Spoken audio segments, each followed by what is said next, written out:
नमस्ते जी, वैदिक राष्ट्र में आपका स्वागत है। आज का हमारा विषय है अग्निहोत्र यज्ञ एवं इससे वर्तमान में होने वाले रोग मुक्ति आदि के अनेक लाभ। आज के इस लेख के लेखक हैं वैदिक विद्वान मनमोहन कुमार आर्य, देहरादून से। इस तरह के अन्य वैदिक लेखों के लिए वैदिक राष्ट्र यूट्यूब चैनल को लाइक करें, शेयर करें, सब्सक्राइब करें।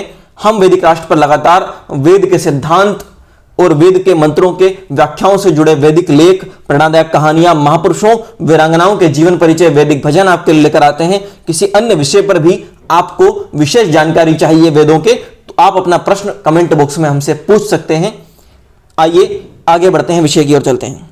अग्निहोत्र यज्ञ से होने वाले लाभों में अनागत रोगों से बचाव, प्राप्त रोगों का दूर होना, वायु जल की शुद्धि, औषधि पत्र पुष्प फल कंदमूल आदि की पुष्टि, स्वास्थ्य, दीर्घायुष्य, बल, इंद्रिय सामर्थ्य, पाप मोचन, शत्रु पराजय, तेज, यश, सद्विचार, सदकर्मों में प्रेरणा, गृह रक्षा, भद्र भाव, कल्याण, सच्चरित्र, सर्वविध सुख आदि लाभ प्राप्त होते हैं। वंध्यात्व निवारण, पुत्र प्राप्ति, वृष्टि, बुद्धि वृद्धि, मोक्ष आदि फलों का भी प्रतिपादन भी यज्ञ से होने वाले लाभों में किया जाता है। अतः हमें अग्निहोत्र यज्ञ को अपने जीवन में उचित महत्व देना चाहिए। इससे हमारा पर्यावरण सुरक्षित रहने के साथ जीवन उत्तम बनता है। रोगों से मुक्त रहकर हम बलयुक्त सुखी दीर्घ जीवन व्यतीत कर सकते हैं। 4 वेद, ऋग्वेद, यजुर्वेद, सामवेद, अथर्ववेद ईश्वरीय ज्ञान है, जिसे सर्वव्यापक, सर्वज्ञ व सर्वशक्तिमान सृष्टिकर्ता ईश्वर ने सृष्टि के आरंभ में 4 ऋषियों अग्नि, वायु, आदित्य, अंगिरा को दिया था। ईश्वर प्रदत्त यह ज्ञान सब सत्य विद्याओं का पुस्तक है। वेद सभी मनुष्यों के लिए यज्ञ करने का विधान करते हैं। ऋग्वेद के मंत्र 1:13-12 में स्वाहा यज्ञम प्रणोतन कहकर ईश्वर ने स्वाहा पूर्वक यज्ञ करने की आज्ञा दी है। ऋग्वेद के मंत्र 2:2-1 में यज्ञेन वर्धत जात वेद सम कहकर यज्ञ से अग्नि को बढ़ाने की आज्ञा दी है। इसी प्रकार यजुर्वेद के मंत्र 3:1 में समिधाग्निम दोषत कृते बोधयाथ अतिथिम कहकर संविधा से अग्नि को पूजित करने और घृत से उस अग्निदेव अतिथि को जगाने की आज्ञा दी है। सुसंविधाय सोचि से घृतम तीव्रम जो होतने, यजुर्वेद 3:2 से द्वारा जो है आज्ञा है कि सुप्रदीप्त अग्नि ज्वाला में तप्त घी की आहुतियां दी जाए। यह संसार ईश्वर का बनाया हुआ है और सभी मनुष्यों और प्राणियों को उसी ने जन्म दिया है। अतः ईश्वर सभी मनुष्यों प्राणियों का माता पिता और आचार्य भी है। उनकी आज्ञा का पालन करना सभी मनुष्यों का धर्म है और ना करना अधर्म है। इस आधार पर यज्ञ करना मनुष्य धर्म और जो नहीं करता वह अधर्म करता है। स्वामी दयानंद सरस्वती ने अग्निहोत्र से लेकर अश्वमेध पर्यंत यज्ञों की चर्चा की है। अग्निहोत्र एक नैतिक कर्म है, कर्तव्य है, जो शास्त्र मर्यादा के अनुसार सभी गृहस्थों को प्रतिदिन करना चाहिए। अन्य यज्ञों को करने के लिए सभी अधिकारी हों ऐसा नहीं है। लाभों का ज्ञान न होने पर भी वैदिक विधान होने से ही अग्निहोत्र सबके लिए करनी है। लाभ जानकर किया जाए तो उसमें अधिक श्रद्धा होती है, उन लाभों को प्राप्त करने की प्रेरणा मिलती है, उसके लिए मनुष्य प्रयत्न भी करता है। अतः वेदादि शास्त्रों तथा स्वामी दयानंद ने भी यज्ञ अग्निहोत्र के अनेकानेक लाभ बताए हैं। इन लाभों में अनागत रोगों से बचाव, प्राप्त रोगों का दूर होना, वायु जल की शुद्धि, औषधि पत्र पुष्प फल कंदमूल आदि की पुष्टि, स्वास्थ्य, दीर्घायुष्य, बल, इंद्रिय सामर्थ्य, पाप मोचन, शत्रु पराजय, तेज, यश, सद्विचार, सदकर्मों की प्रेरणा, गृह रक्षा, भद्रभाव, कल्याण, सच्चारित्र, सर्वविध सुख आदि दर्शाए गए हैं। वंध्यत्व निवारण, पुत्र प्राप्ति, वृष्टि, बुद्धि वृद्धि, मोक्ष प्राप्ति आदि फलों का भी प्रतिपादन किया गया है। यहां शंका हो सकती है कि क्योंकि प्रत्येक अग्निहोत्री ये फल प्राप्त नहीं होते उसको, अतः यह फल श्रुति है या मिथ्या है केवल, इसीलिए इनका विमोचन किया जाना आवश्यक है कि ये फल मिलते भी हैं या नहीं मिलते हैं। यज्ञ, अग्निहोत्र या होम के लाभ 2 प्रकार के व्यक्त किया जा सकता है इनको। प्रथम प्रकार के लाभ वे हैं जो होम से स्वतः प्राप्त हो जाते हैं, यथा एग्जाम्पल के तौर पर वायु शुद्धि, जल शुद्धि, स्वास्थ्य प्राप्ति, इंद्रिय सामर्थ्य, दीर्घायुष्य आदि। यदि अग्नि में यथोचित मात्रा में सुगंधित मिष्टि पुष्टि पदार्थ रोगहर द्रव्यों का होम किया जाता है तो यजमान चाहे या ना चाहे इन लाभों को प्राप्त होने का अवसर रहता ही है उसको।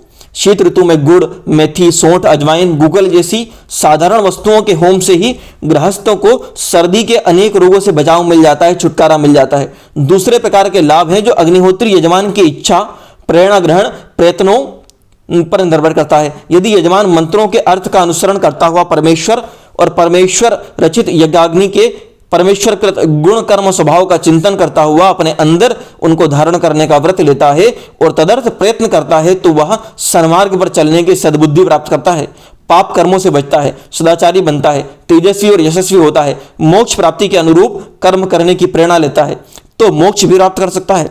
यदि कोई यजमान अर्थात यज्ञकर्ता इन लाभों को पाने का प्रयत्न नहीं करता, सूखे मन से आहुति मात्र देता है, फलता उसे यह लाभ प्राप्त नहीं होते, तो उसमें यज्ञ का दोष नहीं है।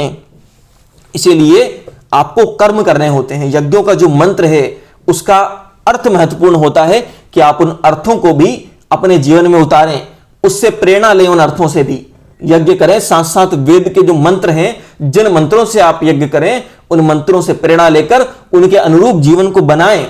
और जब प्रयत्न करेंगे, जीवन को उसके अनुरूप बनाएंगे, तो अच्छे परिणाम मिलेंगे, फल आएंगे। यहां तक बड़े बड़े रोगों को दूर करने, महामारी, वर्तमान समय में कोविड-19 या कोरोना रोकने का प्रश्न है, तो प्राचीन काल में इस प्रकार के यज्ञ होते रहे हैं। पुत्र प्राप्ति के लिए पुत्रेष्टि यज्ञ भी की जाती रही है। इनकी सफलता कुछ तो मनोबल, श्रद्धा, आशावादिता पर निर्भर है। दूसरे अधिक योगदान इस बात का है कि कौन सी औषधि से होम किया जाता है। जैसे अन्य चिकित्सा पद्धतियां आयुर्वेद, प्राकृतिक चिकित्सा, जल चिकित्सा, एलोपैथी, होम्योपैथी आदि हैं, वैसे ही अग्निहोत्र चिकित्सा भी एक वैज्ञानिक पद्धति है। अग्निहोत्र चिकित्सा के द्वारा वेदोक्त रोग कृमि विनाश, ज्वर चिकित्सा, उन्माद चिकित्सा, गंडमाल चिकित्सा, गर्भदोष चिकित्सा की जाती है, जो सफल और परिणामदायक होती है। इस विषय में मार्गदर्शन हेतु यज्ञ विषयक ग्रंथों का अनुशीलन किया जा सकता है। इस विषय से संबंधित सामवेद भाष्यकार और सुप्रसिद्ध विद्वान आचार्य डॉक्टर रामनाथ वेदालंकार जी की यज्ञ मीमांसा पुस्तक विशेष रूप से लाभान्वित करने वाली है। इस पुस्तक में विद्वान लेखक ने यज्ञ के विभिन्न पक्षों पर 7 अध्यायों में बहुमूल्य जानकारियां दी हैं। पहला अध्याय यज्ञ को अग्निहोत्र विषय में सामान्य विचार से संबंधित है।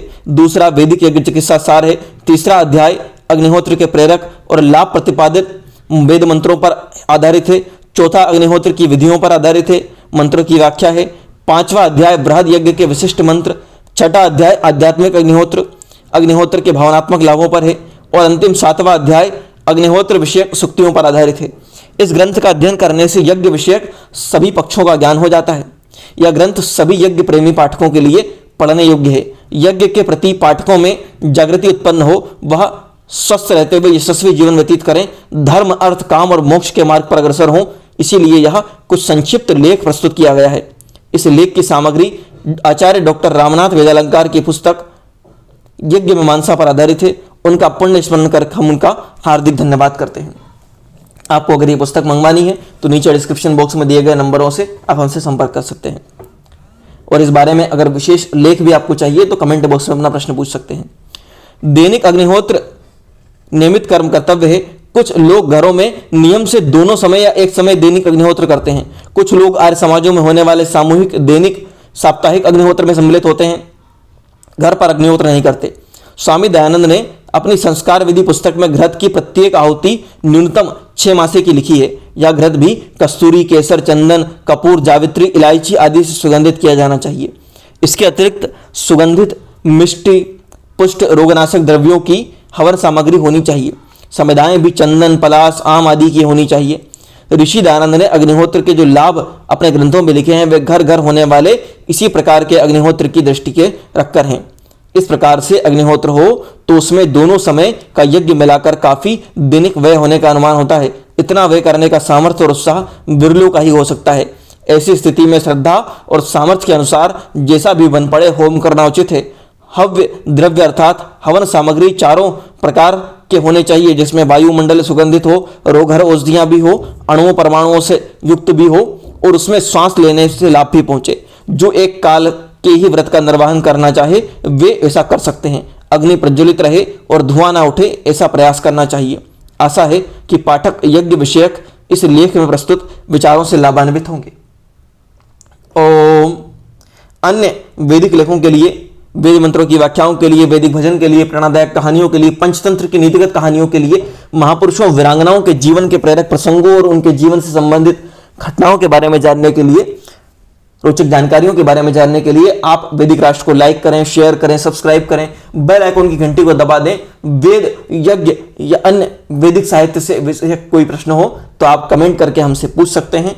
कोई पुस्तक मंगवानी हो वैदिक साहित्य से संबंधित तो भी आप कमेंट बॉक्स में दिए गए डिस्क्रिप्शन के नंबरों से हमसे संपर्क कर सकते हैं। धन्यवाद।